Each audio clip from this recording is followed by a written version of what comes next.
With the chaos surrounding the Star Wars Battlefront Classic Collection, the drama of the KOTOR 2 Switch DLC, and of course the failure of the studio's handling of the KOTOR remake, Aspyr really needed a win, especially when it comes to the gradual repairing of bridges with Star Wars fans. And their next attempt to do that is with Star Wars Bounty Hunter, the 2002 classic that had you playing as Jango Fett after he is hired by Count Dooku to assassinate a Dark Jedi, which is ultimately a ruse, as Dooku is actually searching for somebody to become the template for the clone army. And while Bounty Hunter didn't necessarily set the world alight or even become one of the more iconic Star Wars games, the same way, say, Knights of the Old Republic or The Force Unleashed or Battlefront did, it's a game that's never really been replicated since its concept.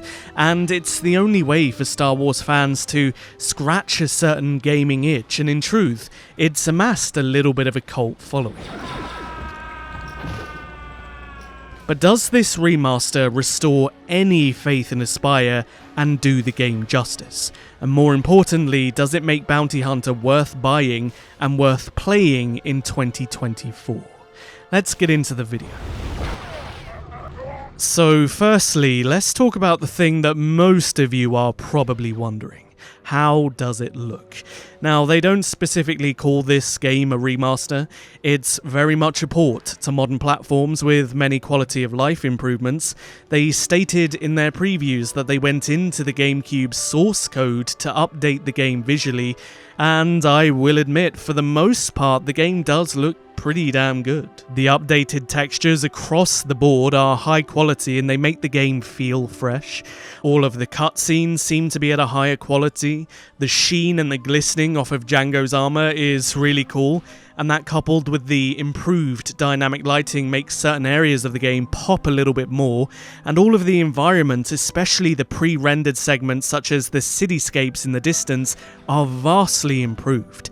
And on top of the 4K textures and the higher resolution, the frame rate is smooth, and I would say they've done a really good job in making this game feel visually fresh, while also keeping the charm of the original. However, one big criticism that I do have is the audio mixing in this game. Now, I'm not an expert in the original, but the audio volumes and the audio quality in this version changes sporadically as you play. For example, some moments in the game will be really low volume and then all of a sudden it's really high, and then all of a sudden it's fine. And there'll also be moments in the game where the audio quality sounds like it was made in the 1980s, and then it will be really good. I don't know if this was a fault of the original game that they just couldn't fix with this one, but it's a little bit jarring and it's really stand out because it starts as soon as you hit the main menu. Don't shoot me! I work for Rosanna! Now, in terms of the game itself, it is just a stereotypical third-person shooter.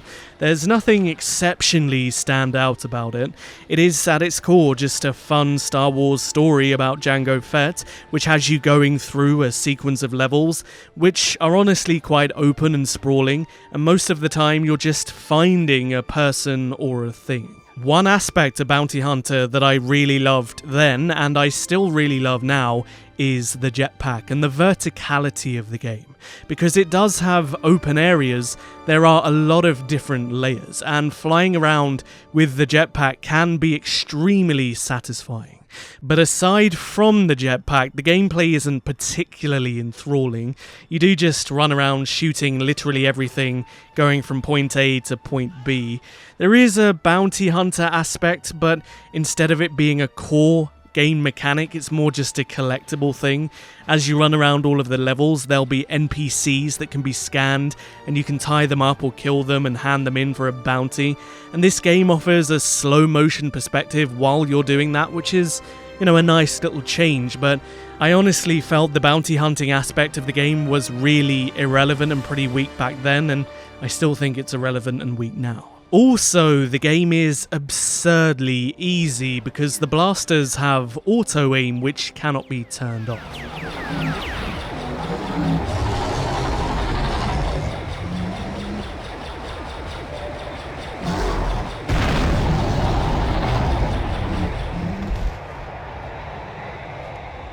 And while there is this lock-on system which allows Django to do backflips and spins to dodge his enemies, which is really fun to use, most of the time you are just running around mindlessly spamming the shoot button because the game does it for you. There are other things to use, like thermal detonators, rocket launchers, and a flamethrower, which is quite entertaining for a time, but everything else is kinda pointless because your blasters melt everything, including the bosses, without you having to do anything.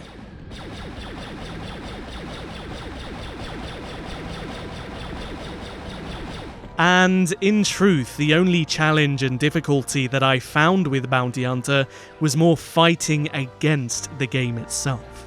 For example, that auto-aim, which makes the game so damn easy, sometimes backfires on you and just automatically shoots exploding canisters that are off screen and near you, which is the only time I died in the whole game. And while you're running around navigating the environment, you'll mostly be challenging yourself not to get a brain aneurysm due to the camera. One of the biggest selling points of this remaster is actually a significant quality of life improvement to the camera system. The original game's camera system was archaic, to say the least. It was definitely one of the more disliked aspects of the game, but it wasn't unbearable, but it was limited simply due to the fact that the game was 22 years old. But the updated camera in this version of Bounty Hunter gives it traditional camera controls, in which you move with the left stick and you fully control the camera entirely with the right stick, giving you a dynamic third-person perspective. And while I appreciated it because it definitely does modify the experience and become more intuitive and modern to use, I genuinely spend the majority of this game fighting the camera and trying not to throw up, more than I was fighting the enemies.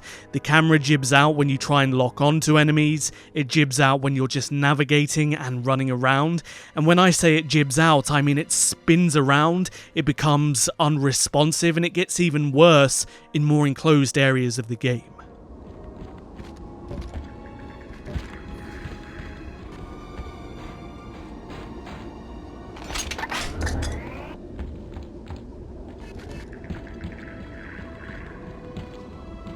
And the more I kept playing, the more frustrated I was becoming with just how obnoxious and nauseating it was. And while it wasn't unbearable to the point of making it feel unplayable, it definitely took away from my enjoyment and my desire to keep playing. And if I'm perfectly honest, I think it's kind of evident that the game isn't designed for a camera like this. Now, there are other quality of life improvements, such as a brand new controller layout, which makes it somewhat more compatible with modern day shooters. However, you are given the option to choose between modern or legacy controls if you do fancy that more classic experience. There is also keyboard and mouse controls, even though the game suggests not to play it with the keyboard and mouse. But with that said, I don't really know why it needed modern day controls, because there's nothing wrong with the older ones, but hey ho, the choice is there, I guess. And one thing they have introduced into this game, which is brand new, is a flashlight. And while this game does have improved lighting, all of the environments are pretty much significantly lit to the point where a flashlight is useless. And when I say useless, I mean literally useless. There's not one moment in this game where a flashlight is necessary, at least I didn't find there to be, so it just seems like a really strange thing to add and make a point of marketing. Now, all of the extra things in the game that were there in the original are still here, such as the collectible trading cards, behind the scenes footage, and bloopers, which admittedly can be quite funny. There's also the option to use the cheat codes, which are unchanged from the original. Now, most of the collectibles require 100%ing the game, so that is where the whole bounty hunting system becomes relevant if you want that replayability. As for bugs and glitches, honestly, I only experienced one, and it wasn't a Geonosian. I myself have a relatively powerful computer, and the game ran smoothly without a hitch unless ambient occlusion was set to max. Regardless of the resolution, regardless of the overall quality preset, if ambient occlusion was set to extreme, it would tank my frame rate. So if any of you do pick up the game and you seem to have a frame rate issue, do check for ambient occlusion and play around with that setting, because it fixed it for me. Now, in regard to the story, if you're new to Bounty Hunter, there isn't really too much to speak about, but it is a fun Star Wars story. It definitely adds a lot of context to Jango Fett's character, Zam Wesell, and if I'm perfectly honest, I don't understand why it's not canon, because it's a perfectly good story. And what makes it even more engrossing is that for a 2002 video game, the voice acting is very, very good. Whether it's Tamora Morrison as Jango, the villains such as Montrose, or even the Toydarian sidekick, all of that banter that the characters have in the game in cutscenes and in gameplay is joyous, and it really gives the game a little bit of flavour. So as we come to the closing stages of the video, is Star Wars Bounty Hunter 2024 worth playing and worth investing in? And honestly, I think the answer is probably yes. As I said right at the beginning of the video, this is a Star Wars game that scratches a certain itch that you can't really get anywhere else, and that is a bounty hunter fantasy. You'll fly around with your jetpack, you'll shoot enemies and set them alight, you'll collect bounties, and there is a fun story here. And for the relatively low price of $18, I think that's a fair price tag for what's being offered here. The visual improvements, especially the lighting and the textures and the pre-rendered environments, give the game a new lease of life while keeping its identity completely intact. And while I do think the camera is very, very obnoxious and it does suck a lot of the enjoyment away from what is a relatively solid gaming experience, for Star Wars fans, I do think this is a game you should at least play once in your life. So yeah, I do think the game is worth buying. I want to thank Aspire for sending me out a copy of Star Wars Bounty Hunter somewhat early, and if you enjoyed this review, don't forget to hit the like button and share it. It helps me out so much. And if you haven't, perhaps consider subscribing to be a part of my wonderful Star Wars community, and if you want some more awesome Star Wars content like this, you should check this video out. It's my in-depth review for another Star Wars classic remaster that released earlier this year. I'll see you there.